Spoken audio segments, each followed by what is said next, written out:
Quando fui parar no hospital após uma queda, meu filho me deixou na fila da emergência e disse: "Tenho mais o que fazer. Se vira." Ouvi a porta girar. Fiquei sozinha na cadeira de plástico duro, com o número de senha na mão. Quando cheguei em casa após alguns dias, peguei o telefone e tomei uma decisão. No dia seguinte, ele abriu a caixa de correio e desabou ali mesmo, na calçada, na frente dos vizinhos. Porque algumas decisões não têm como voltar atrás. Meu nome é Dirce Alves Teixeira. Tenho 70 anos. Era terça-feira de manhã, quando escorreguei na poça de sabão no quintal e bati o quadril no chão de cimento com uma força que tirou todo o ar dos meus pulmões. A dor foi tão violenta que gritei sem querer. Um grito que saiu do fundo do peito, daqueles que a gente não controla. Dona Lourdes, minha vizinha de 23 anos, ouviu pelo muro. Veio correndo. "Dirce, você tá bem?" Tentei me levantar. Não consegui. A perna direita simplesmente não respondia. Era como se tivesse desligado do corpo. Lourdes entrou pelo portão lateral. Ela tem chave reserva da minha casa desde que fiquei viúva e me ajudou a sentar encostada na parede. "Dirce, você precisa ir para o hospital agora. Isso pode ser fratura. Vou chamar o SAMU." Segurei o braço dela. "Não, Lourdes, liga para o Juliano. Ele mora aqui perto. Ele pode me levar." Ela hesitou. Conhecia meu filho bem o suficiente para saber que aquilo não era garantia de nada. Mas fez o que pedi. Pegou o celular, discou. Juliano atendeu com aquela voz irritada de sempre. "Oi, dona Lourdes, o que foi?" Ela explicou. "Eu caí. Tô com dor. Acho que é grave. Preciso ir para o hospital." Juliano suspirou do outro lado da linha. Um suspiro longo, cansado, como se ela tivesse pedido um favor absurdo. "Ah, não sei se eu posso agora. Tô trabalhando." Lourdes endureceu a voz. "Juliano, sua mãe caiu. Ela tá no chão. Ela não consegue levantar. Ela precisa de você. Agora." Silêncio do outro lado. Depois, "Tá bom, eu vou aí."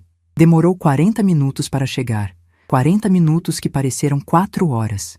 Fiquei ali sentada no chão, com as costas apoiadas na parede fria, olhando para o quintal que eu tinha acabado de lavar. A poça de água com sabão ainda estava lá. O balde tombado. A vassoura caída. Lourdes ficou comigo o tempo todo, segurando minha mão, rezando baixinho. Quando Juliano finalmente chegou, veio sozinho. Sem a esposa. Sem os filhos. Entrou pelo portão com cara fechada, olhou para mim ainda no chão e disse apenas: "Levanta, mãe. Vamos." Tentei me levantar. A dor foi tão forte que quase desmaiei. Ele pegou meu braço com impaciência, me puxou para cima sem cuidado nenhum, me arrastou até o carro. Me empurrou para dentro do banco de trás como se eu fosse saco de batata. Lourdes subiu do outro lado, me segurou, me amparou. Fomos até a UPA mais próxima. Juliano estacionou torto, desceu, abriu a porta de trás e me puxou para fora sem esperar eu estar pronta. Lourdes me amparou do outro lado. Entramos na recepção. Fila enorme. Juliano foi até o balcão, pegou a senha, voltou e me entregou o papel amassado. "Número 47. Você vai ter que esperar." Sentei numa cadeira de plástico duro. A dor no quadril latejava, pulsava, subia pela coluna inteira. Lourdes sentou ao meu lado. Juliano ficou de pé, mexendo no celular. Passou 15 minutos assim. 30. 45. Ele estava visivelmente impaciente. Balançava a perna. Bufava. Olhava para o relógio a cada 2 minutos, até que não aguentou mais. "Mãe, isso vai demorar demais. Eu preciso voltar para o trabalho." Olhei para ele. "Filho, eu tô com dor. Eu não consigo ir embora assim." Ele bufou. "Então você fica. Quando terminar, você me liga que eu venho te buscar." Antes que eu pudesse responder, ele virou as costas e começou a andar em direção à porta. Lourdes gritou: "Juliano, você não vai deixar sua mãe sozinha aqui." Ele parou, virou, olhou para mim com uma frieza que eu nunca tinha visto nos olhos dele e disse, com uma calma assustadora: "Tenho mais o que fazer, se vira." Ouvi a porta giratória girando. Vi ele atravessar o estacionamento, entrar no carro, sair. Fiquei ali sozinha, sentada naquela cadeira de plástico duro, segurando o número de senha na mão. Lourdes sentou ao meu lado em silêncio absoluto. Depois de um tempo, ela disse baixinho: "Dirce, eu não acredito no que eu acabei de ver. Que tipo de filho faz isso?" Não respondi, porque não tinha resposta. Apenas ficamos ali, esperando. Eu com dor no quadril e outra dor que não tinha nome. Espera, porque fica muito pior essa história. Esperei 3 horas até ser chamada. 3 horas sentada naquela cadeira, com a dor aumentando a cada minuto. Lourdes ficou comigo o tempo todo. Não saiu nem para ir ao banheiro. Quando finalmente chamaram meu nome, fui atendida por um médico ortopedista jovem, cansado, que me levou para fazer raio-x. Deitei na maca gelada. Tentei não me mexer enquanto a máquina tirava as imagens. Voltei para a sala de espera. Mais meia hora. Quando o médico me chamou de novo, ele mostrou o raio-x na tela do computador e disse: "A senhora tem uma fratura por impacto no colo do fêmur. Não é deslocamento total, mas é grave. A senhora vai precisar de repouso absoluto, medicação forte, acompanhamento rigoroso. E vai precisar de ajuda em casa. A senhora não pode ficar sozinha. Tem alguém que pode cuidar da senhora?" Olhei para Lourdes. Ela respondeu antes de mim: "Eu cuido." O médico receitou analgésicos, anti-inflamatórios, orientou o uso de muletas que ele mesmo me emprestou ali. Me liberou. Mas antes de eu sair, a enfermeira Sônia, uma mulher de uns 52 anos, cabelo curto, olhar firme, veio até mim. "Senhora Dirce, eu vi o que aconteceu aqui hoje. Vi seu filho trazer a senhora e ir embora. Isso não é normal. Eu registrei tudo no relatório de ocorrências do meu turno. Se a senhora precisar de testemunho, pode me chamar." Agradeci sem entender ainda para que aquilo serviria. Peguei o celular, liguei para Juliano. Não atendeu. Liguei de novo. Caixa postal. Mandei mensagem: "Filho, fui liberada. Preciso que você venha me buscar." Ele visualizou. Não respondeu. Liguei mais 5 vezes. Nada. Lourdes pegou o celular dela e ligou. Ele atendeu na primeira chamada. "Oi, dona Lourdes." Ela foi direta. "Juliano, sua mãe foi liberada. Vem buscar ela agora." Ele respondeu com aquela voz calma, indiferente. "Não dá agora. Tô no meio de uma reunião importante. Pede para ela pegar um Uber." Lourdes explodiu. "Juliano, sua mãe mal consegue andar. Ela tá com fratura no quadril. Você é filho dela. Vem buscar." Ele desligou na cara dela. Lourdes ficou olhando para o celular, incrédula. Depois olhou para mim. "Dirce, ele desligou. Ele desligou na minha cara." Não consegui falar nada. Apenas fiquei ali, de pé, apoiada nas muletas, sentindo a dor no quadril e essa outra dor que tinha tomado conta do peito inteiro. Lourdes pediu o Uber com o celular dela. Pagou do próprio bolso. R$ 23. Fomos para minha casa. Ela me ajudou a entrar. Me ajudou a deitar na cama. Trouxe água. Trouxe comida que ela tinha feito na casa dela. Ficou comigo até a noite. Antes de ir embora, sentou na beirada da cama e disse: "Dirce, o Juliano te abandonou. Isso não é filho. Isso é desgraça. Você precisa tomar uma decisão." Fiquei olhando para o teto. Não consegui responder. Fiquei em casa durante 4 dias. 4 dias deitada, tomando remédio de 6 em 6 horas, tentando dormir com a dor que não passava completamente nunca. Lourdes vinha 3 vezes por dia.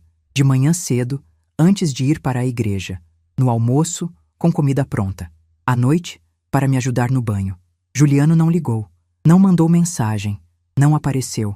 Nem para saber se eu estava viva. Eram 4 dias lentos, pesados, de dor física e outra dor que não tinha nome. Deitada na cama, olhava para o teto e tentava entender o que tinha falhado. Onde? Quando? Se tinha sido eu? Se eu tinha errado na criação? Se eu tinha mimado demais? Ou cobrado de menos? Ou dado tudo sem ensinar gratidão? Não sei. Só sei que naqueles 4 dias eu rezei muito. Pedi a Deus que me mostrasse o caminho certo. Não o caminho fácil, o certo. No 4º dia, consegui me levantar com as muletas. Fui até a sala devagar, pisando com cuidado. Sentei no sofá. Peguei o telefone. Liguei para o pastor Elias da igreja evangélica que frequento há 12 anos. Ele atendeu com aquela voz calma dele. "Irmã Dirce, como a senhora tá?" Respondi. "Pastor, preciso de orientação. Meu filho me abandonou no hospital. Ele não liga. Ele não vem. Ele não se importa. E eu tô cansada. Eu quero tomar uma decisão, mas preciso saber se Deus vai me perdoar." Ele ficou em silêncio por alguns segundos. Depois disse: "Irmã Dirce, Deus quer que a senhora tenha dignidade. Ele não quer que a senhora seja capacho de ninguém, nem de filho. Perdão não é o mesmo que permitir abuso. Vou te passar o contato do irmão Walter, advogado da igreja. Conversa com ele. Anotei o número. Desliguei. Fiquei olhando para o papel. Respirei fundo. Liguei. Dr. Walter atendeu no segundo toque. Expliquei tudo. A queda, o hospital, o abandono, as ligações ignoradas. Ele ouviu tudo em silêncio. Quando terminei, ele disse: Dona Dirce, vou na sua casa amanhã e a gente resolve isso. No dia seguinte, Dr. Walter chegou às 3 da tarde. Homem de 62 anos, cabelo branco, óculos de armação fina, roupa simples. Sentamos na mesa da cozinha. Ele abriu uma pasta preta. Dona Dirce, me conta tudo desde o começo. Não só a queda, tudo. Como era a relação com seu filho antes disso? Contei. Os anos de abandono emocional que vinham crescendo devagar. As visitas que foram ficando cada vez mais raras. A frieza que foi aumentando. O casamento dele com a Andréia. A mudança que veio depois. Como ele foi se afastando. Como foi parando de ligar. Como foi parando de vir. Como foi parando de se importar. Até chegar no dia da queda. No hospital. No abandono. Nas ligações ignoradas. Dr. Walter anotava tudo num caderno. Quando terminei, ele fechou o caderno e disse: Dona Dirce, vou ser direto. A senhora tem uma casa quitada. A senhora tem poupança. A senhora tem um filho que a abandonou quando a senhora mais precisou. Deixa eu explicar como funciona juridicamente antes de qualquer decisão. Ele abriu o caderno de novo. Por lei, Juliano é herdeiro necessário, filho único. Isso significa que metade de tudo que a senhora tem, a chamada legítima, vai para ele obrigatoriamente, independente de testamento. Eu não posso mudar isso com uma caneta, mas o que eu posso fazer são duas coisas. Primeira, a outra metade, a parte disponível, a senhora deixa para quem quiser. Pode ser a Lourdes, pode ser a igreja, pode ser quem a senhora escolher. Segunda, eu posso incluir no testamento uma cláusula de deserdação fundamentada, com base no artigo 1962 do Código Civil, desamparo do ascendente em grave enfermidade. Com toda a documentação que a gente tem, o relatório da enfermeira, o histórico de abandono, as testemunhas, eu monto um dossiê que vai dificultar muito a vida dele no inventário. A batalha real vai acontecer depois que a senhora morrer, mas com essa documentação ele vai perder. Fiz silêncio. Olhei para a parede da cozinha, para a foto do meu marido pendurada ali, para as paredes que a gente construiu juntos, tijolo por tijolo, ao longo de 22 anos. Então ele ainda vai ter direito a alguma coisa? Dr. Walter respondeu direto. A legítima, sim, a menos que a deserdação seja confirmada pelo juiz no inventário, e eu vou fazer tudo para que seja. Respirei fundo. E a Lourdes? Ela pode ficar com a parte disponível da casa? Dr. Walter disse: pode. A parte disponível equivale a aproximadamente R$145 mil do valor do imóvel. Não é a casa inteira, mas é metade dela. E se a deserdação for confirmada, ela fica com tudo. Olhei para a parede de novo, para a foto, para a cozinha que eu pintei com minhas próprias mãos, para o piso que a gente colocou junto. Faz tudo o que precisa ser feito. Doutor.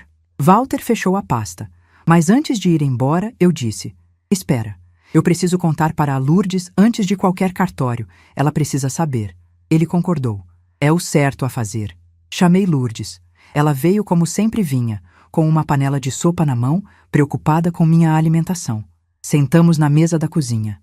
Disse: Lourdes, o Dr. Walter vai me ajudar a fazer um testamento, e eu quero deixar a parte disponível da minha casa para você. Ela parou. Pousou a panela devagar na mesa. Ficou em silêncio por alguns segundos. Depois balançou a cabeça. Dirce, não, eu não faço o que faço por causa de casa nenhuma. Eu faço porque você é minha irmã de coração. Não precisa disso. Peguei a mão dela. Eu sei que não faz por isso. Por isso mesmo é você. Quem faz sem esperar é quem merece receber. Ela começou a chorar. Eu comecei a chorar. Dr. Walter, que estava na sala fingindo ler uns papéis, tossia discretamente. Mas eu ainda não sabia o pior que estava por vir. 2 dias depois, Dr. Walter agendou o tabelionato. Na manhã marcada, me levantei cedo, me vesti com a roupa mais bonita que eu tinha, peguei as muletas. Lourdes veio me buscar. Fomos de carro. Ela dirigindo, eu no banco do passageiro com a perna estendida. Entramos no cartório. Lugar frio, cheiro de papel velho, silêncio pesado. Sentei na cadeira à frente do tabelião. Doutor. Walter apresentou o documento que tinha preparado. Testamento público, com cláusula de deserdação de Juliano fundamentada no artigo 1962, inciso 4. Desamparo de ascendente em grave enfermidade, acompanhada de toda a documentação, relatório de ocorrências da enfermeira Sônia, declaração de Lourdes como testemunha ocular, histórico médico completo, registros das ligações não atendidas que a operadora de telefone forneceu mediante solicitação judicial. A parte disponível da casa destinada a Lourdes. A poupança de R$ 38 mil destinada a Felipe e Laura, em conta administrada por curador independente até eles completarem 25 anos, blindada contra os pais. O tabelião leu o documento em voz alta. Cada palavra, cada cláusula, cada condição. As testemunhas assinaram. 2 funcionárias do cartório que eu nunca tinha visto na vida. Eu assinei. De muletas, com a mão firme e o coração pesado, mas a cabeça absolutamente clara. Doutor. Walter me olhou. Disse baixinho. Feito. A senhora pode mudar de ideia quando quiser, mas eu acho que não vai querer. Respondi. Não vou. Mas Dr. Walter fez algo a mais, sem me avisar antes. Ele enviou cópia autenticada do testamento pelos correios, com aviso de recebimento para o endereço de Juliano. Carta registrada. Oficial. Lacrada. Com o timbre do cartório bem visível no envelope. No dia seguinte de manhã, Juliano abriu a caixa de correio. Pegou o envelope. Viu o timbre. Abriu ali mesmo, na calçada, na frente dos vizinhos que passavam. Leu de novo. E segundo o que a Lourdes me contou depois, porque ela conhece gente que mora na mesma rua, ele desabou ali mesmo, sentado no meio-fio, segurando o papel com as mãos trêmulas. Ficou ali por quase meia hora, sem se mexer, apenas olhando para o papel, porque algumas decisões não têm como voltar atrás. Antes de continuar, eu preciso perguntar uma coisa para vocês. Se fosse com vocês, se o filho de vocês tivesse abandonado vocês num hospital, ignorado as ligações, deixado vocês sozinhos com dor, vocês conseguiriam perdoar? Ou vocês fariam o que eu fiz? Porque o que eu descobri depois, quando o Dr. Walter me explicou meus direitos, mudou tudo completamente. 2 horas depois de receber o testamento, Juliano apareceu na minha porta. Bateu com força. 6, 7 vezes. Eu estava deitada na cama, ainda me recuperando da fratura. Lourdes estava na cozinha fazendo almoço. Ela foi atender. Abriu a porta só uma fresta. Juliano, o que você quer? Ele estava vermelho, suado, com o papel do testamento amassado na mão. Eu quero falar com minha mãe. Agora. Lourdes foi firme. Sua mãe está se recuperando da fratura que você ignorou. Se você quer falar com ela, fala com educação. Ou eu não deixo você entrar.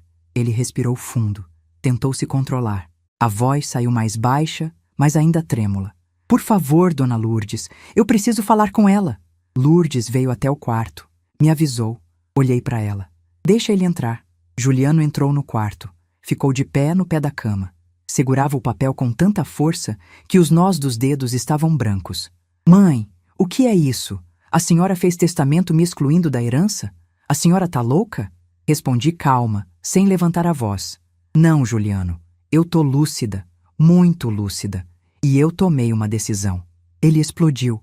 Decisão? Que decisão? A senhora não pode fazer isso. Eu sou seu filho. Essa casa é minha por direito. Olhei para ele, direto nos olhos. Direito? Que direito, Juliano? O direito de me abandonar num hospital? O direito de não ligar, não visitar, não se importar? Que direito é esse? Ele tentou mudar de estratégia. Sentou na beirada da cama. A voz ficou mais mansa, falsa, performática. Mãe, eu sei que eu errei. Eu sei que eu devia ter ficado com a senhora no hospital. Mas eu estava nervoso, estava com problema no trabalho, estava sem cabeça. Eu não estava pensando direito. Mas eu te amo, mãe. A senhora sabe disso. Respondi. Não, Juliano. Eu não sei. Porque amor não abandona. Amor não ignora a ligação. Amor não deixa a mãe de 70 anos sozinha numa cadeira de hospital com fratura no quadril enquanto vai embora porque tem reunião importante. Ele começou a chorar. Mas não era choro de arrependimento. Era choro de desespero financeiro. Dá para perceber a diferença. Mãe, a senhora não pode fazer isso comigo. Essa casa vale quase 300 mil reais. É minha herança. É o futuro dos meus filhos. O Felipe e a Laura precisam disso. Respondi firme. Seus filhos vão receber a poupança. 38 mil reais, divididos entre Felipe e Laura. Eles vão ter acesso quando completarem 25 anos. Você e a Andréia não vão tocar nesse dinheiro. Tá blindado.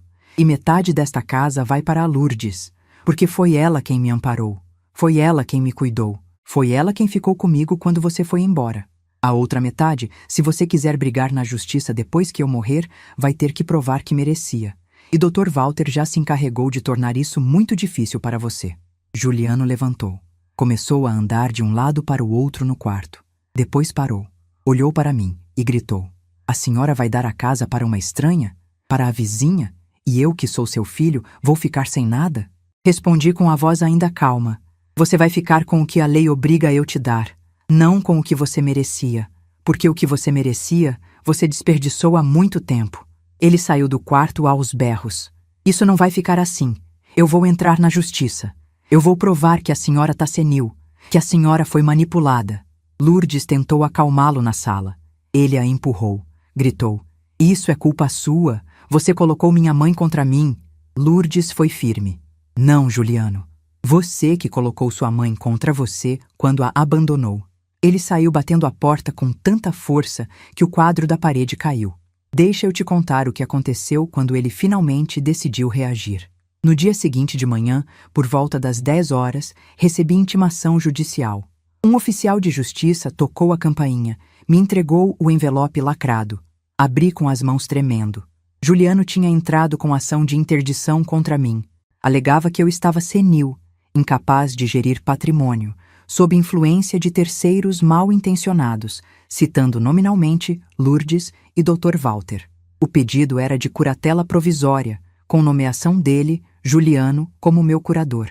Se aquilo fosse concedido, ele passaria a controlar tudo: minha casa, minha poupança, minha vida.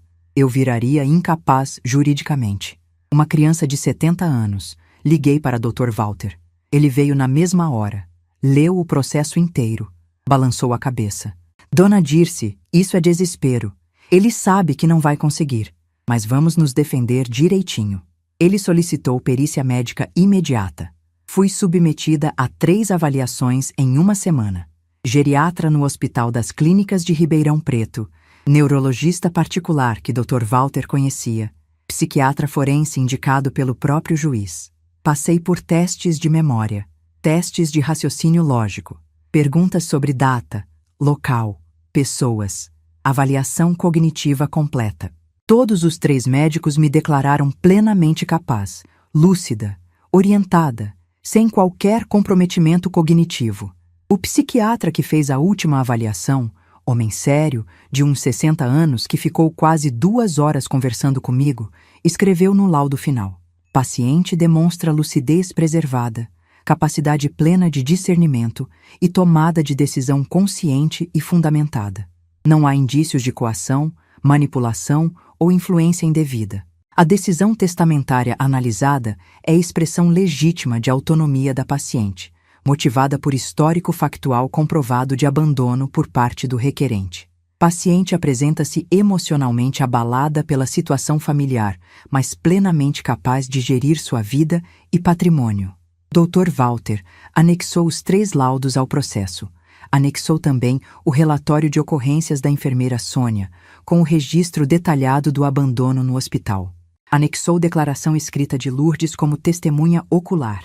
Anexou meu histórico médico completo, que mostrava que eu nunca tinha tido nenhum problema neurológico ou psiquiátrico. Anexou os registros das ligações que Juliano não atendeu. A operadora forneceu tudo mediante solicitação judicial. Prova documental objetiva. Irrefutável. O juiz indeferiu o pedido de interdição em 5 dias. Considerou que não havia elementos mínimos para justificar. E mais, aplicou multa processual contra Juliano por litigância de má-fé no valor de 3 mil reais, por ter utilizado o instrumento judicial de forma abusiva, sem fundamento real, apenas como tentativa de coação. Juliano recebeu a decisão e ficou arrasado. Teve que pagar a multa em 10 dias, mas eu estava prestes a descobrir algo que ia mudar tudo. Uma semana depois da decisão judicial, Andréia apareceu, sozinha. Tocou a campainha num sábado de manhã. Lourdes estava comigo tomando café. Foi atender. "O que você quer, Andréia?" Ela estava com cara de choro, falsa, performática, maquiagem borrada de propósito. "Dona Lourdes, eu vim falar com a dona Dirce. Por favor, é importante." Lourdes me avisou. Autorizei. Andréia entrou. Sentou na sala, no sofá onde Juliano tinha se sentado semanas antes. Começou com aquela voz chorosa. "Dona Dirce, eu sei que a gente errou. Eu sei que o Juliano não devia ter deixado a senhora sozinha no hospital. Mas a senhora precisa entender que ele estava passando por um momento muito difícil. Tinha acabado de perder uma promoção importante no trabalho. Estava estressado. Estava sem dormir direito. Não foi com maldade. Foi só um erro de julgamento." Olhei para ela, direto nos olhos. "Andréia, meu filho me abandonou. Isso não é estresse. Isso não é erro de julgamento. Isso é falta de caráter." Ela tentou de novo.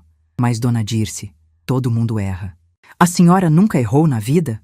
Nunca fez nada que se arrependeu depois?" Respondi. "Já. Errei muitas vezes, mas nunca abandonei quem precisava de mim. Nunca virei as costas para quem estava com dor." Ela mudou de estratégia. "Dona Dirce, pensa nos seus netos, o Felipe e a Laura. Eles são crianças. Eles precisam de futuro. Essa casa podia ser o futuro deles.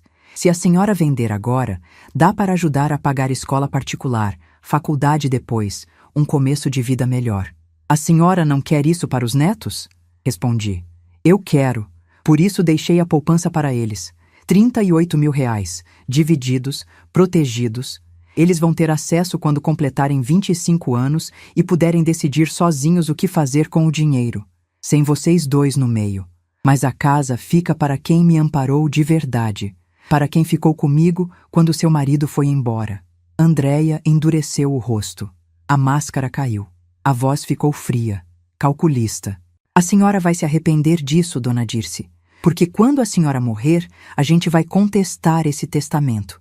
A gente vai provar que a senhora foi coagida pela dona Lourdes e pelo advogado. A gente vai levar isso até as últimas consequências e a gente vai ganhar." Levantei, peguei as muletas, fui até a porta.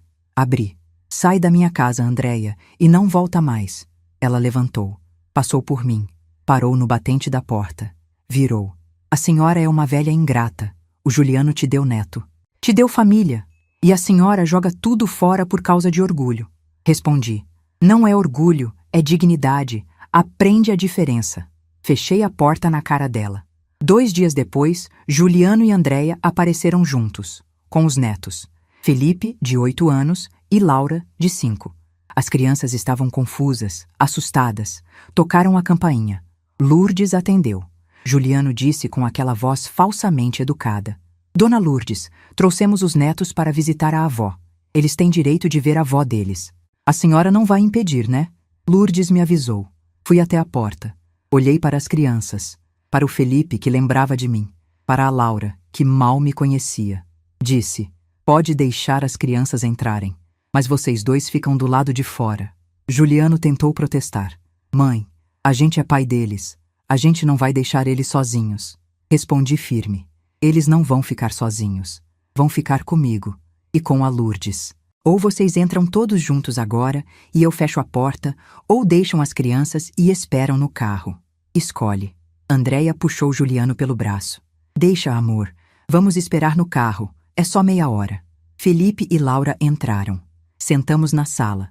Dei abraços, dei beijos.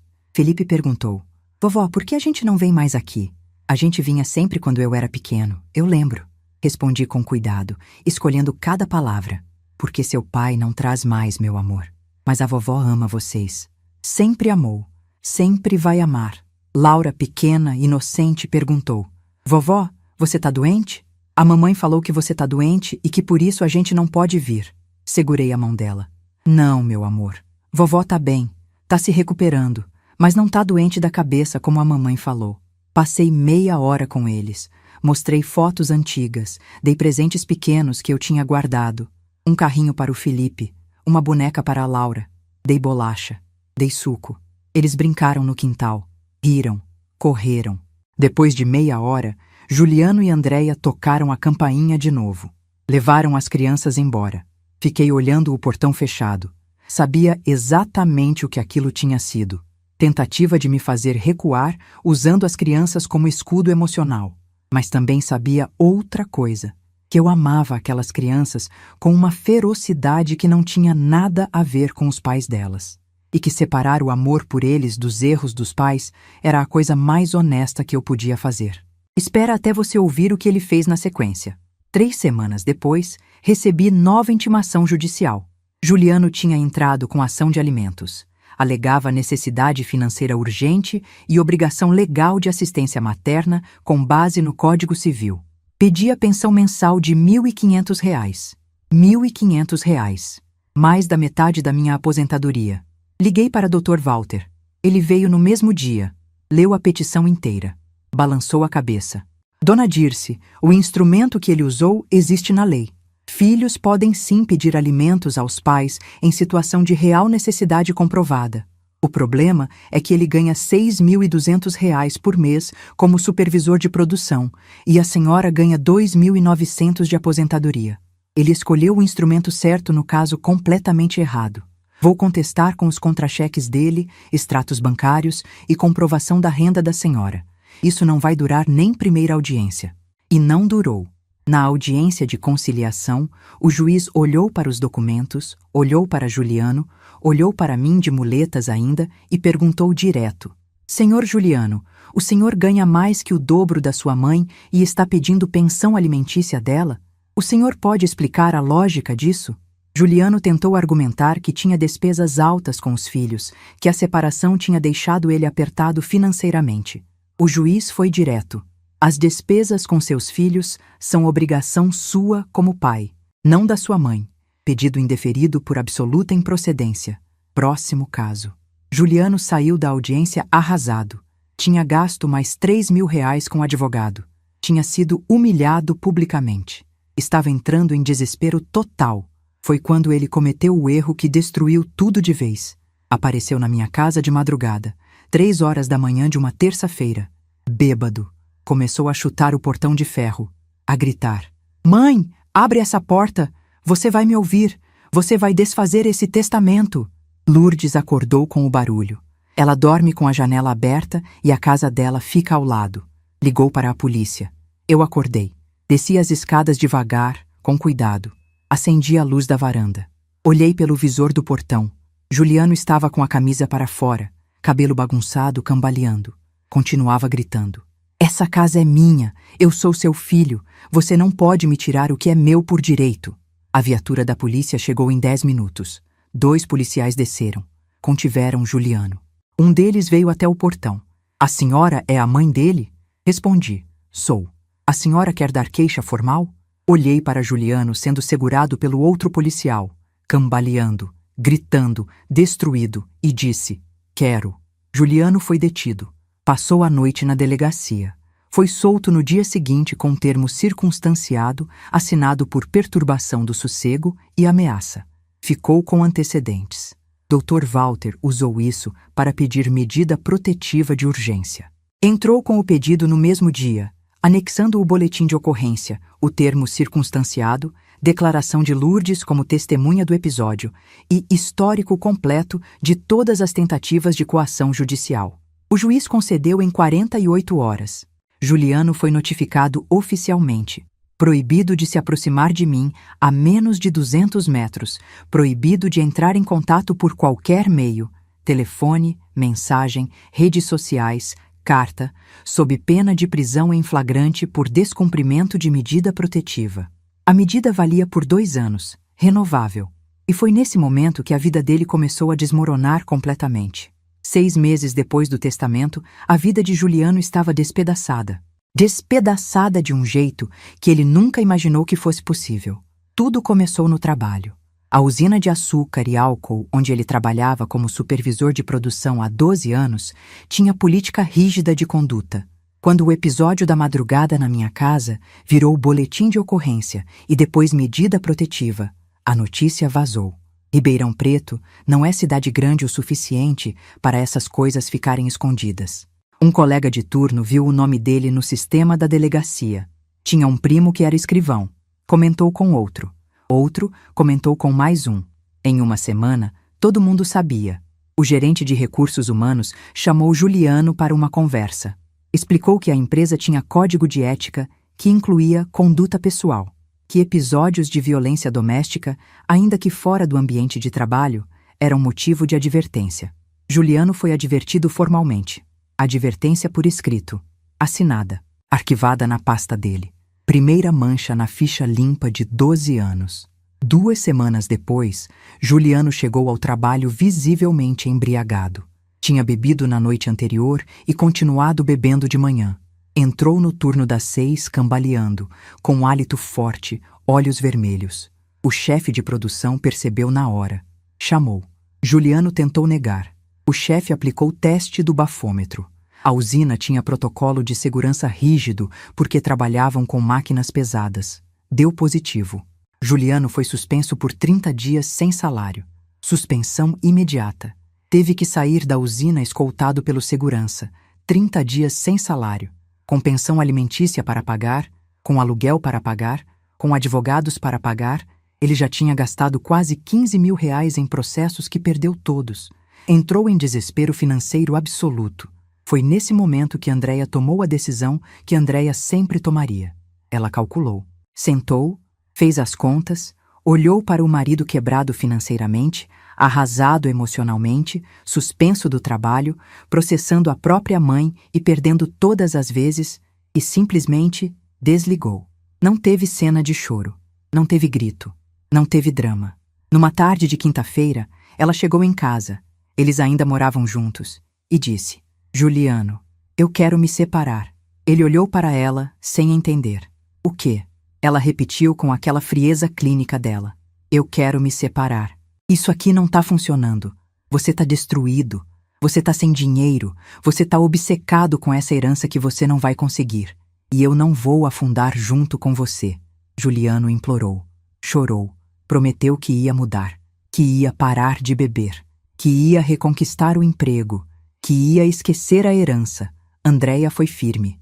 Não, Juliano. Eu já tomei minha decisão. Já aluguei um apartamento. Vou levar o Felipe e a Laura. Você vai pagar pensão. E a gente vai seguir em frente. No dia seguinte, ela saiu de casa com as 2 malas, com as crianças, e não olhou para trás. Juliano ficou sozinho naquela casa que eles alugavam juntos. Sozinho. Quebrado. Suspenso do trabalho. Pagando aluguel que não conseguia mais pagar sozinho. Pagando pensão que mal conseguia honrar. E foi aí que ele entendeu pela primeira vez na vida o que era solidão de verdade. A mesma solidão que ele tinha me deixado sentir naquela cadeira de hospital. Mas o que veio depois foi ainda mais devastador. Juliano voltou ao trabalho depois dos 30 dias de suspensão, achando que ia conseguir recomeçar, que ia conseguir se reerguer, que ia conseguir recuperar a reputação. Mas a usina tinha mudado. Os colegas o tratavam diferente. Com distância, com desconfiança. O chefe de produção, que antes confiava nele para decisões importantes, agora conferia tudo 2 vezes. Juliano percebia os olhares, percebia os cochichos, percebia que tinha virado aquele cara que bateu na porta da mãe de madrugada bêbado e foi preso. Reputação destroçada. 3 meses depois de voltar, Juliano cometeu um erro no controle de estoque. Erro que antes seria relevado. Todo mundo comete erros. Mas dessa vez não foi. O gerente usou como justificativa para a demissão por justa causa. Alegou negligência reincidente, somada ao histórico de advertência e suspensão. Juliano foi demitido. Perdeu o emprego de 12 anos. Perdeu o salário de R$ 6.200. Perdeu o plano de saúde. Perdeu a estabilidade. Tentou arrumar outro emprego. Mandou currículo para 10 usinas da região. 5 chamaram para a entrevista. Nas 5, fizeram a mesma pergunta. Por que você saiu da São Martinho depois de 12 anos? Juliano tentava explicar. Tentava dizer que foi mal entendido. Mas sempre caía na mesma pergunta seguinte. E essa suspensão por embriaguez no trabalho? Reputação queimada. Nenhuma usina quis contratar. Ficou 4 meses desempregado. Vivendo de bicos, entregando currículo, recebendo não. Pagando pensão com atraso. Andréia já tinha entrado na justiça cobrando. Pagando aluguel com atraso. O proprietário já tinha dado aviso de despejo. A vida desmoronando tijolo por tijolo. Do mesmo jeito que ele tinha desmoronado a minha. Foi quando ele fez a única coisa que ainda achava que podia fazer. Tentou me procurar de novo. Mandou carta pelos correios. Carta longa, escrita à mão, em papel amassado. Letra trêmula. Dizia que tinha entendido o erro, que estava em terapia. Mentira, ele não estava. Que queria reconstruir a relação. Que estava disposto a abrir mão da herança completamente. Que só queria ter a mãe de volta. Que estava sozinho. Que estava quebrado. Que precisava de mim. Recebi a carta numa manhã de sábado. Lourdes estava comigo tomando café. Abri, li em silêncio. Li de novo. Li uma terceira vez. Na terceira vez, dobrei o papel com cuidado, fui até o quarto, ajoelhei ao lado da cama, como faço toda noite desde criança. Rezei. Pedi a Deus que me mostrasse se eu devia responder, se eu devia abrir aquela porta de novo. O silêncio que veio não foi indiferença. Foi resposta. Porque eu conheço a diferença entre perdão e reconstrução. Perdoar não significa que a ferida desapareceu. Significa que você decide não carregar mais o peso do ódio. Eu perdoei Juliano naquela noite. De joelhos. Em silêncio. Sem ele saber. Mas perdão não reconstrói confiança. Perdão não devolve os dias que passei sozinha na cadeira do hospital com dor. Perdão não desfaz testamento. Guardei a carta na gaveta. Não respondi. E não me arrependi. Mas Juliano não desistiu. Porque desespero não aceita silêncio como resposta. 2 semanas depois, ele apareceu na porta da igreja. Sabia que eu frequentava todo domingo às 9 da manhã. Esperou do lado de fora. Quando saí, estava ali. Magro. Cabelo desgrenhado. Roupa amassada. Olheiras fundas. Parecia 10 anos mais velho. Mãe, por favor, só me escuta 5 minutos. Lourdes estava ao meu lado. Segurou meu braço. Dirce, você não precisa ouvir isso. Olhei para Juliano, para o filho que eu criei, para o homem que ele tinha virado, e disse: 5 minutos, aqui fora, com a Lourdes do lado. Ele começou: Mãe, eu sei que eu errei, eu sei que não tem desculpa, eu sei que eu te abandonei quando você mais precisou, e eu vou carregar isso pelo resto da vida. Mas eu quero tentar consertar. Eu tô sozinho. A Andréia me deixou. Eu perdi o emprego. Eu tô morando num quarto alugado pagando R$ 400 por mês. Eu não tenho mais nada. E eu entendi que a única coisa que importa de verdade é família. É você. Eu não quero herança. Eu não quero casa. Eu só quero ter minha mãe de volta. Fiquei em silêncio, olhando para ele. Respirei fundo e disse: Juliano, quando você me deixou naquela cadeira do hospital, você não deixou só meu corpo. Você deixou meu coração. Você deixou 38 anos de dedicação. Você deixou cada sacrifício que eu fiz por você. Cada turno duplo que eu peguei na fábrica para pagar sua escola. Cada roupa que eu costurei para você ter o que vestir. Cada noite que eu passei acordada quando você estava doente. Você deixou tudo isso naquela cadeira. E não tem carta, não tem terapia, não tem 5 minutos na porta da igreja que traga isso de volta. Ele começou a chorar. Mãe, por favor, me dá uma chance. Só uma, respondi. Eu te dei 69 anos de chances, Juliano. 69 anos de amor incondicional. E você jogou tudo fora quando escolheu ir embora. Agora você tá aqui porque perdeu tudo. Não porque me ama, porque não tem mais ninguém. E eu não vou ser a última opção de ninguém. Nem de filho. Virei as costas. Entrei no carro com Lourdes. Ele ficou ali, na calçada, chorando. Olhei pelo retrovisor enquanto a gente se afastava. E não senti pena. Senti paz. 2 meses depois, Juliano foi despejado.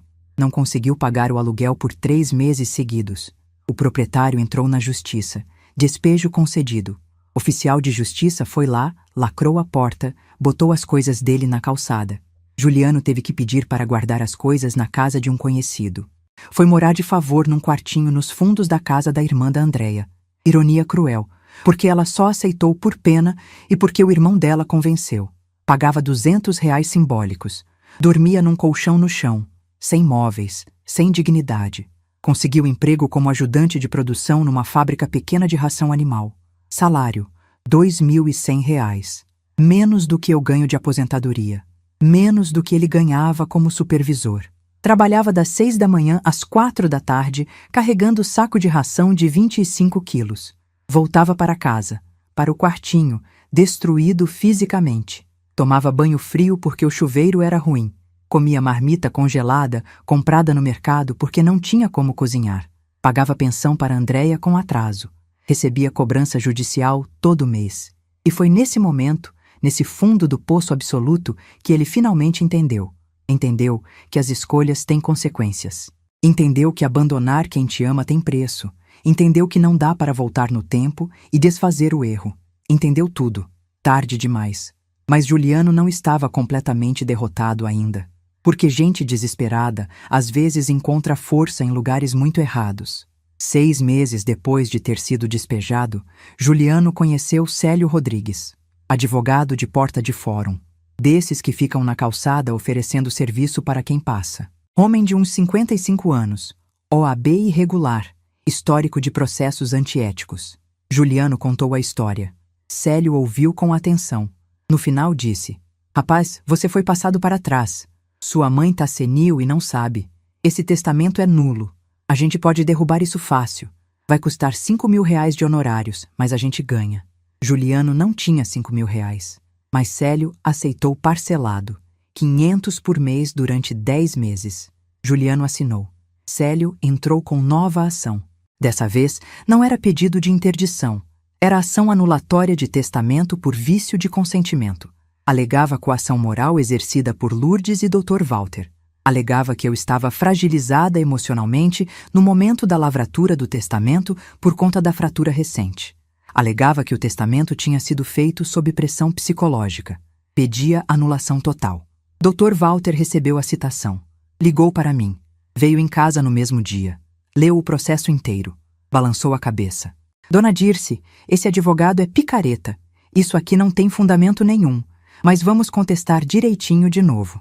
Ele anexou tudo de novo. Laudos médicos que comprovavam minha plena capacidade na data da lavratura do testamento, declaração das testemunhas do cartório, filmagens da câmera de segurança do tabelionato, que mostravam eu assinando o testamento com calma, lendo tudo, sem nenhuma pressão visível. Prova técnica irrefutável. Mas Célio tinha uma estratégia suja. Ele sabia que não ia ganhar, mas sabia que podia arrastar. Pediu perícia médica nova. Pediu oitiva de testemunhas. Pediu juntada de novos documentos. Pediu prazo. Pediu mais prazo. Processo que deveria ser julgado em 6 meses virou 1 ano. Virou 1 ano e meio. E a cada audiência, a cada prazo, Juliano pagava mais 500 reais para Célio. Já tinha pago 4.000 reais. Mais 6 meses, pagaria os 5.000 completos. E não ia ganhar nada. Foi durante esse processo arrastado que aconteceu algo que me assustou de verdade. Numa terça-feira à noite, por volta das 8 horas, tocaram a campainha. Lourdes tinha ido para casa já. Eu estava sozinha. Fui até o portão. Olhei pelo visor. Não reconheci o homem.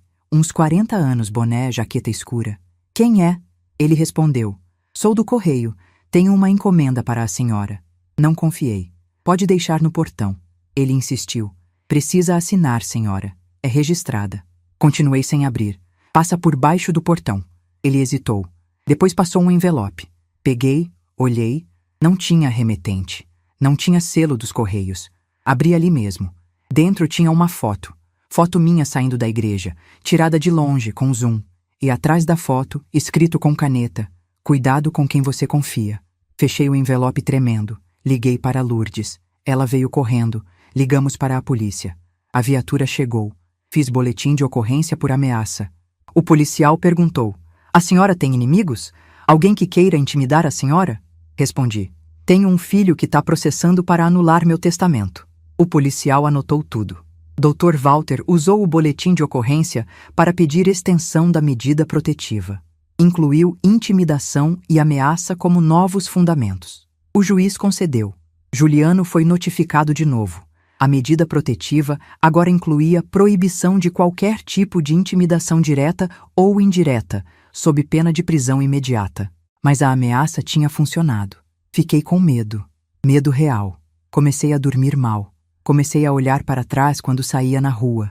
Comecei a desconfiar de todo carro que parava na frente de casa. Lourdes percebeu. Dirce, você não pode viver assim. A gente precisa fazer alguma coisa. Concordei. Dr. Walter teve uma ideia. Dona Dirce, vou pedir antecipação de tutela para registro da cláusula de deserdação em cartório imediatamente, sem precisar esperar o inventário. Normalmente isso só acontece depois do falecimento. Mas com o histórico de ameaças, coação, processos abusivos, dá para pedir antecipação por risco iminente. Se o juiz conceder, essa cláusula fica registrada já. Vai dificultar ainda mais qualquer tentativa de contestação futura. Autorizei. O pedido foi feito. O juiz analisou. Levou 3 semanas. E concedeu. Fundamentou que o histórico de processos abusivos, tentativas de intimidação e ameaças configurava risco real de coação futura. A cláusula de deserdação foi registrada antecipadamente. Juliano foi notificado. Quando recebeu a notificação, ligou para Célio aos berros. Célio tentou acalmá-lo. Calma, rapaz, a gente ainda pode contestar isso depois. Mas Juliano já tinha entendido. Tinha perdido de novo. E dessa vez, de forma quase irreversível. Foi então que ele cometeu o erro final. O erro que selou tudo definitivamente. Numa sexta-feira à noite, Juliano apareceu na casa de Lourdes. Bêbado de novo. Começou a gritar do portão. Eu sei que você tá aí dentro. Você destruiu minha família. Você roubou minha mãe de mim. Lourdes estava sozinha. Ficou com medo. Trancou as portas. Ligou para a polícia. Ligou para mim. Fui até a janela. Minha casa fica ao lado. Vi Juliano cambaleando no portão da Lourdes, gritando, chutando o portão. A polícia chegou em 5 minutos. 2 policiais desceram. Um deles reconheceu Juliano. Era o mesmo policial da vez anterior. De novo, senhor Juliano. Juliano tentou explicar. Tentou dizer que só queria conversar. O policial foi direto. O senhor está descumprindo medida protetiva. O senhor está em flagrante. Vou ter que prender o senhor. Juliano foi preso. Passou o fim de semana na cadeia. Foi levado para a audiência de custódia na segunda-feira. O juiz converteu a prisão em preventiva por 30 dias. Juliano cumpriu 22 dias de prisão preventiva por descumprimento de medida protetiva. Saiu magro, barba por fazer, destruído emocionalmente. Quando saiu, Célio já tinha abandonado o caso. Tinha percebido que não ia receber mais nada. Processo foi extinto por abandono de causa. Juliano ficou sem advogado, sem dinheiro para contratar outro, sem forças para tentar de novo. E foi nesse momento que Andréia deu o golpe final.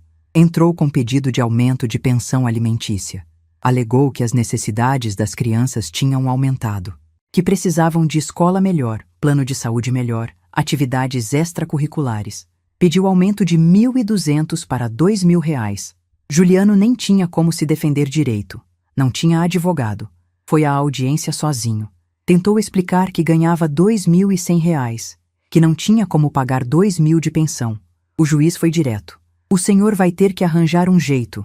As necessidades das crianças não diminuem porque o senhor perdeu emprego.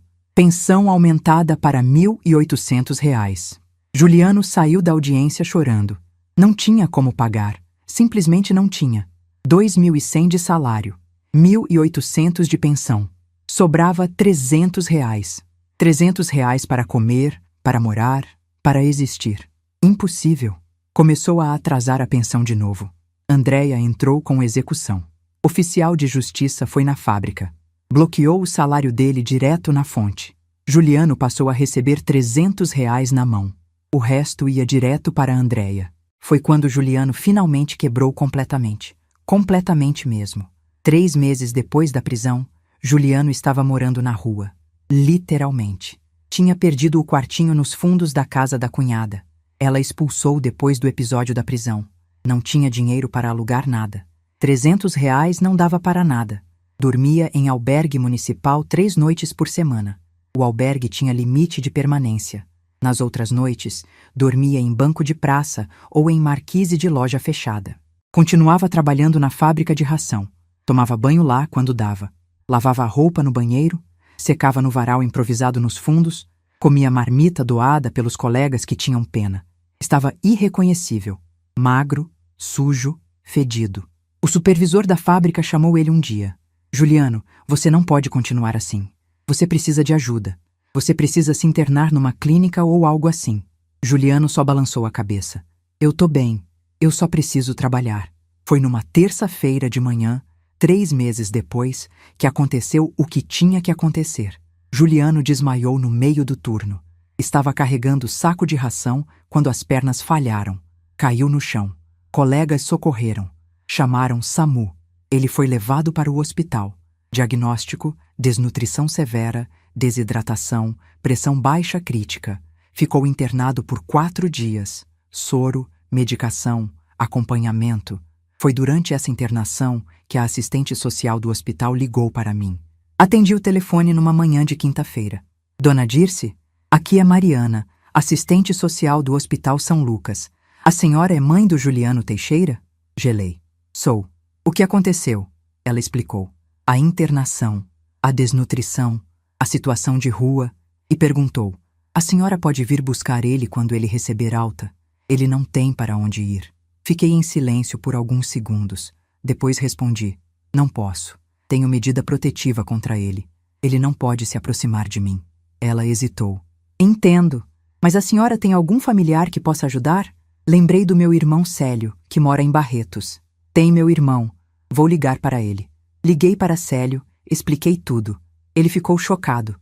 Dirce, o Juliano tá morando na rua? Como assim? Contei tudo. O processo, a prisão, a pensão, a perda do quartinho. Célio ficou em silêncio. Depois disse: Dirce, eu vou lá buscar ele. Vou trazer ele para cá. Ele pode ficar comigo até se reerguer. Agradeci. Célio foi até Ribeirão Preto. Buscou Juliano no hospital quando ele recebeu alta. Levou para Barretos. Deu um quarto para ele. Deu comida. Deu roupa limpa. Deu dignidade básica. Juliano ficou 2 meses morando com Célio. Se recuperou fisicamente. Engordou um pouco. Parou de beber. Arrumou emprego como ajudante em oficina mecânica em Barretos. Salário baixo, mas honesto. Começou a pagar a pensão em dia de novo. Célio ajudou ele a negociar redução com Andréia, que aceitou baixar para R$ 1.400 mediante comprovação da situação. Foi durante esses 2 meses que Juliano pediu para Célio ligar para mim. Célio ligou numa tarde de domingo. Dirce, o Juliano quer falar com você. Não pessoalmente, só pelo telefone. Ele quer pedir desculpas. De verdade dessa vez. Hesitei. Célio, eu não sei se eu aguento ouvir isso de novo. Ele foi firme. Dirce, eu sei que você tem todo o direito de dizer não, mas o menino tá destruído. Ele entendeu. De verdade. Ele só quer falar 5 minutos. Se você não quiser, eu entendo. Respirei fundo. Passa para ele. Juliano pegou o telefone. A voz saiu baixa, rouca, cansada. Mãe? Não respondi. Ele continuou. Mãe, eu não vou pedir para você me perdoar, porque eu sei que eu não mereço. Eu só quero te dizer que eu entendi. Eu entendi tudo. Eu entendi que eu te abandonei quando você mais precisou. Eu entendi que eu escolhi dinheiro em vez de você. Eu entendi que eu destruí tudo sozinho. E eu vou carregar isso até morrer. Eu só queria te dizer que eu sinto muito. De verdade. E que eu te amo. Mesmo sabendo que você não acredita mais nisso. Fiquei em silêncio. Senti as lágrimas descendo. Mas não disse nada. Juliano esperou. Depois disse: eu não vou te procurar mais. Eu não vou mandar carta. Eu não vou aparecer na porta da igreja. Eu vou respeitar a medida protetiva. Eu vou respeitar sua decisão. Eu só queria te dizer isso. Obrigado por ter me criado. Obrigado por ter me amado quando eu não merecia. E desculpa por ter te decepcionado. Desligou. Fiquei segurando o telefone, chorando. Lourdes veio até mim. Dirce, o que foi? Contei. Ela me abraçou. E agora? Você vai mudar de ideia? Balancei a cabeça. Não. Perdoar não é voltar atrás. Eu perdoo ele, de coração. Mas o testamento fica. A medida protetiva fica. As decisões ficam. Porque eu aprendi que amor não é aceitar qualquer coisa. Amor é ter dignidade também. 6 meses depois, recebi outra ligação. Dessa vez, era da Andréia. Atendi desconfiada. Dona Dirce, aqui é a Andréia. Eu sei que a gente não se fala mais. Mas eu precisava te contar uma coisa. Esperei. Ela continuou. O Juliano tá namorando. Uma moça de Barretos. Gente boa. Ela é enfermeira. Tá ajudando ele a se reerguer. Ele voltou a estudar. Tá fazendo curso técnico de segurança do trabalho. Tá reconstruindo a vida dele. Fiquei em silêncio.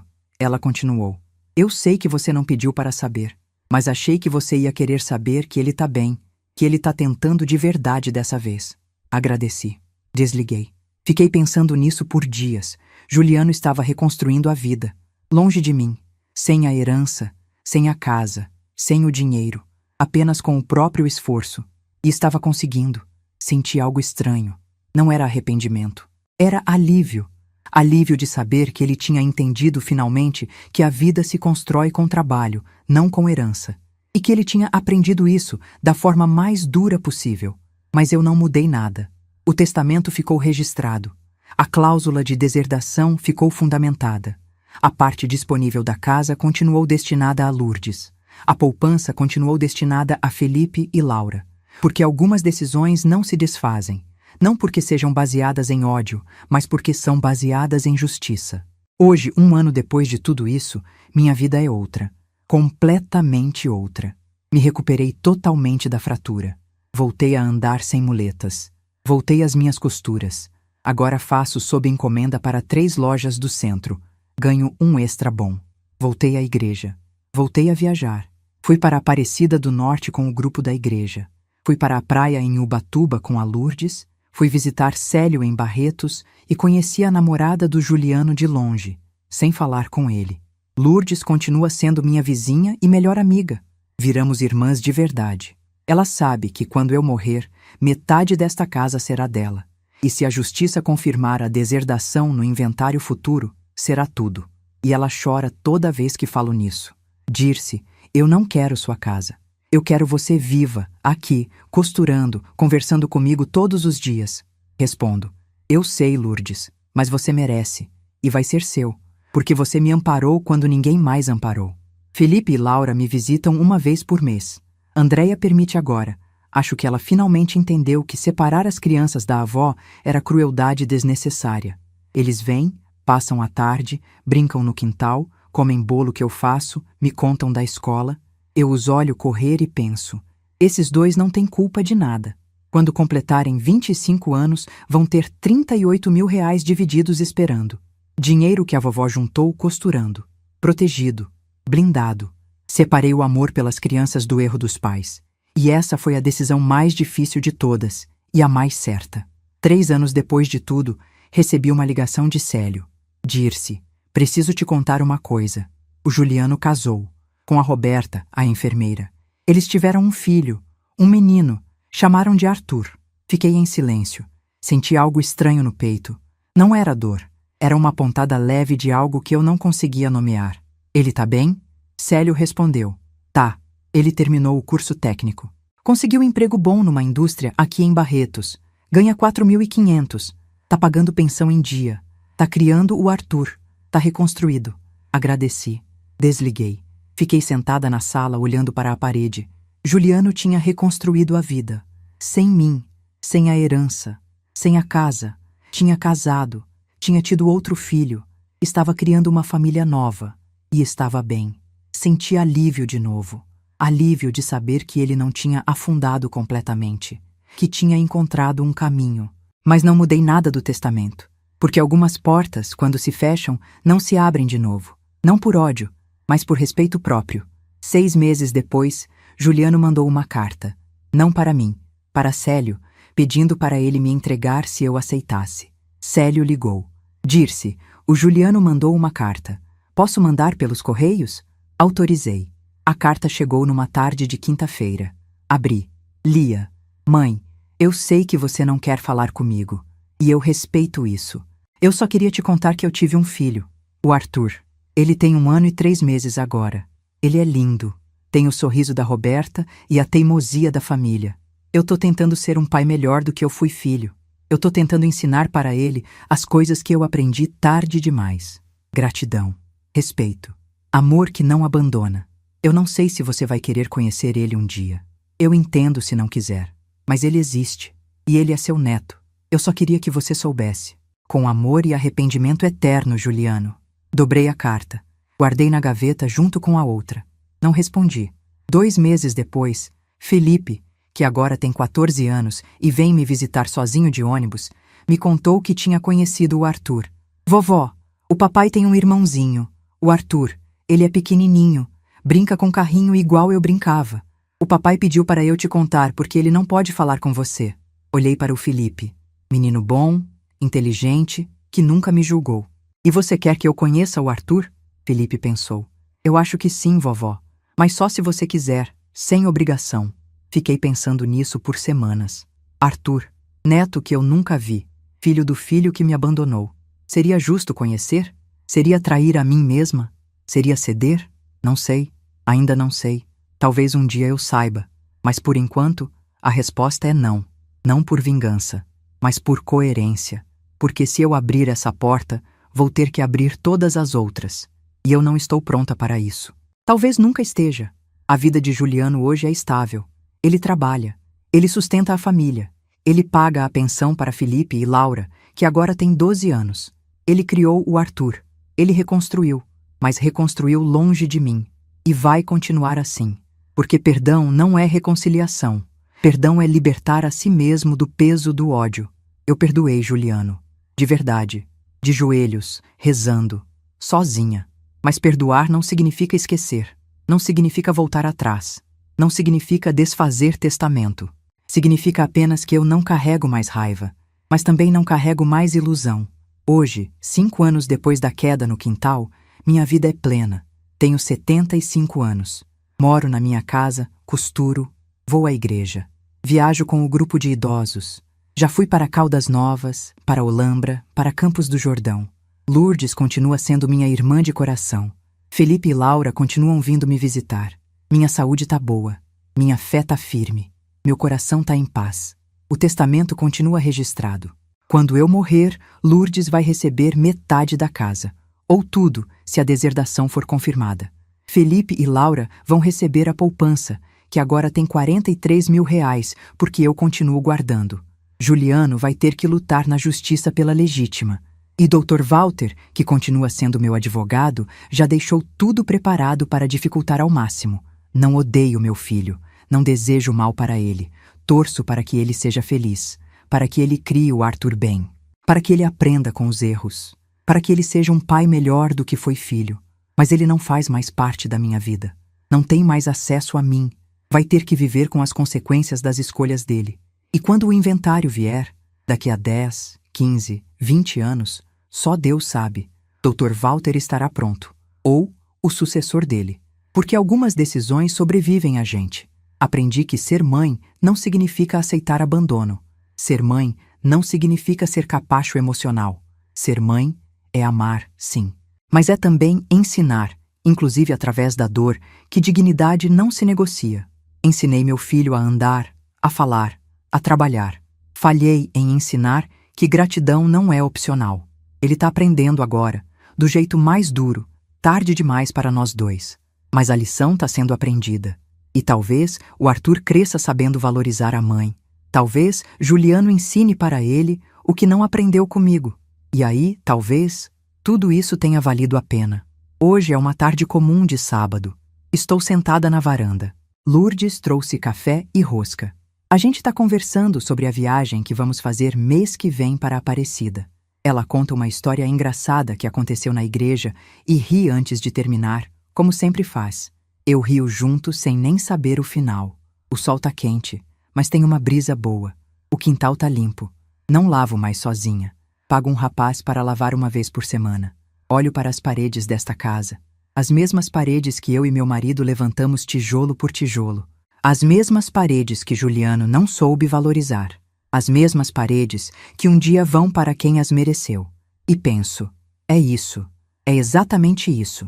Não preciso de mais nada além desta tarde, deste café, desta amiga, desta paz que custou muito para chegar, mas que agora finalmente é minha. Completamente minha. Se você chegou até aqui, se inscreva no canal e ative o sininho para não perder as próximas histórias.